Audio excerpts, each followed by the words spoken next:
Good morning and a warm welcome to your show, Sunny Mornings in Boston.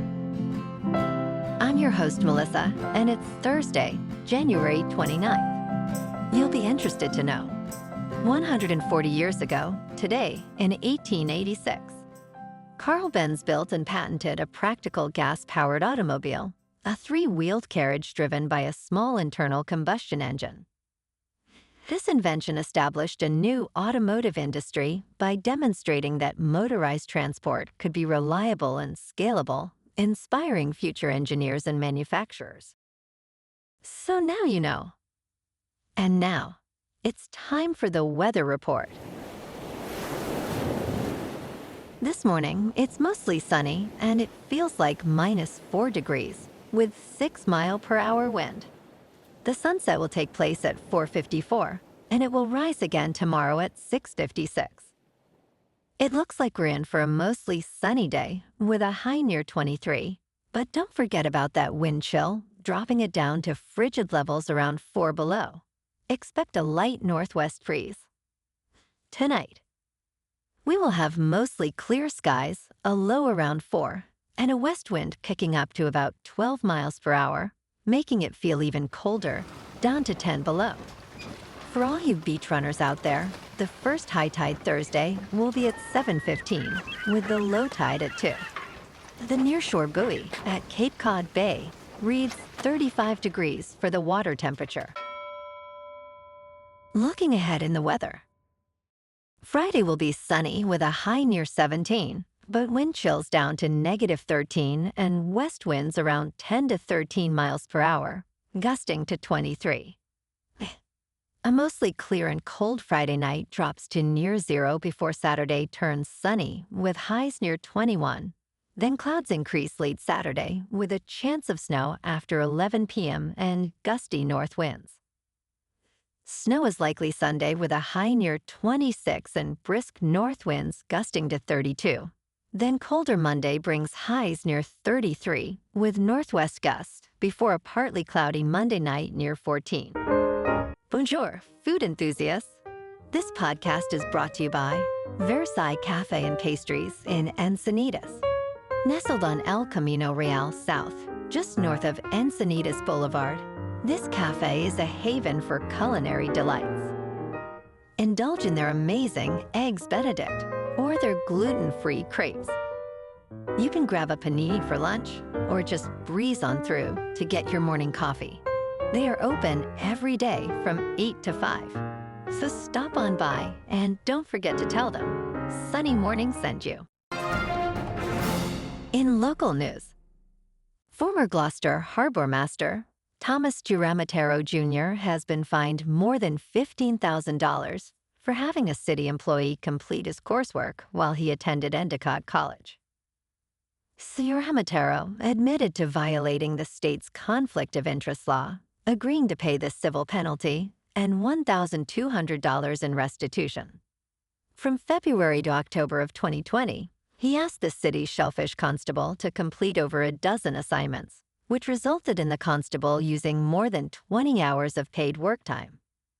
Giramotero received A grades in these courses, raising serious questions about academic integrity and public trust.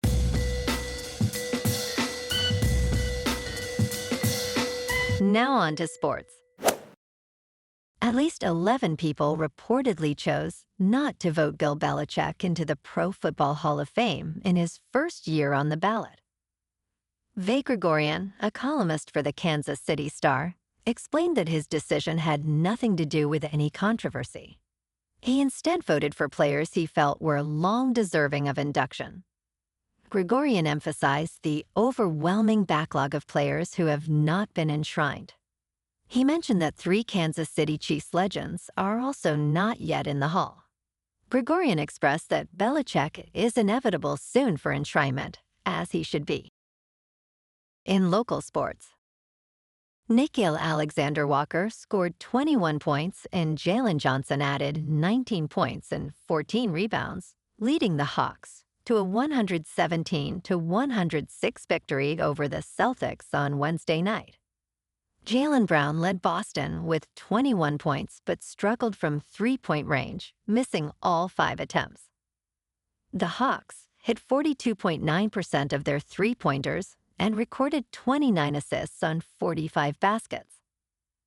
Boston couldn't close the gap, trailing by as many as 21 points and finishing the game with most starters on the bench. Next, the Seas will host Sacramento on Friday. In top news, the U.S. government does not fund Olympic athletes, so one man is paying them $200,000 each. Financier Ross Stevens is gifting $100 million to provide American Olympians with retirement security. Starting from the Milan Cortina Olympics next month, each U.S. Olympic and Paralympic athlete will receive this amount, regardless of performance. Stevens believes that financial insecurity should not hinder elite athletes from achieving excellence. Other countries, like Russia and China, have long provided retirement support for their Olympians. But this donation may encourage athletes to remain competitive for longer. In business news, Rad Power Bikes, the brand known for popularizing e-bikes, has faced a rocky few years, marked by severe layoffs and warnings against its batteries, culminating in a bankruptcy filing in December. Recently, the company auctioned off its assets for $13.2 million, a steep decline from its former valuation of $1.6 billion. Life Electric Vehicles Holdings won the auction and will receive all RAD inventory and intellectual property, with plans for an exciting future for RAD being discussed. Rad Power Bikes had seen demand spike during the pandemic, but ultimately overproduced, leading to significant financial losses. In crypto movement, Bitcoin is down 1% to just over $88,000. Ethereum is down 1.5% to $3,000. And XRP is down 1% to $1.88. Moving on to a more local vibe. In our community spotlight on health and wellness, we are working with a national Pilates studio to bring you some free classes, so listen up. Check out Club Pilates, with several locations in the Boston area. Pilates presents a comprehensive wellness approach, cultivating strength, reducing tension, and elevating mental well-being. Scientific research affirms its benefits. So now you can check out Club Pilates for a free class, with locations in Canton, Wellesley, Hingham, Brookline, and Framingham. Just be sure to tell them Sunny Morning sent you by. And now, back to the show. Let's talk science. The stray dogs in Chernobyl are evolving, with their blood potentially solving a genetic mystery, scientists say. 4 decades after the nuclear disaster, researchers continue to study how animals adapted to harsh radioactive conditions.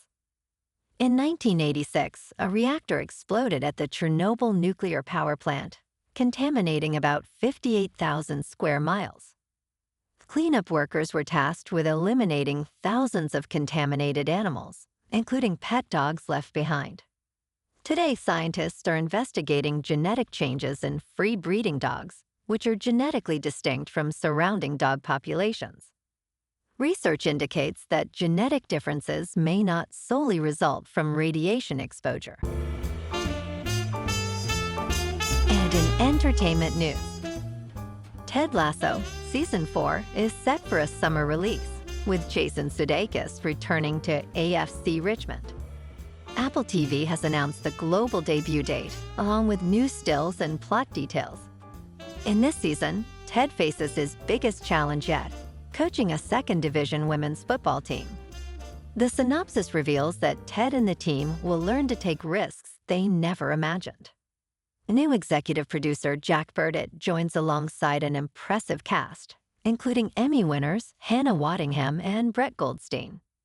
The series has broken records, becoming the most Emmy-nominated comedy series upon its debut. Well, alrighty folks, it's time for the quote of the day. And today, our quote comes from the American inventor and entrepreneur, Henry Ford. And he said, "Coming together is a beginning, keeping together is progress, working together is success." And that's a wrap for this morning. You can check out our Instagram, YouTube, and TikTok for some captivating aerial videos with local news and the weather reports. Have an amazing day, my good friends. We'll see you tomorrow with another episode of Sunny Mornings in Boston.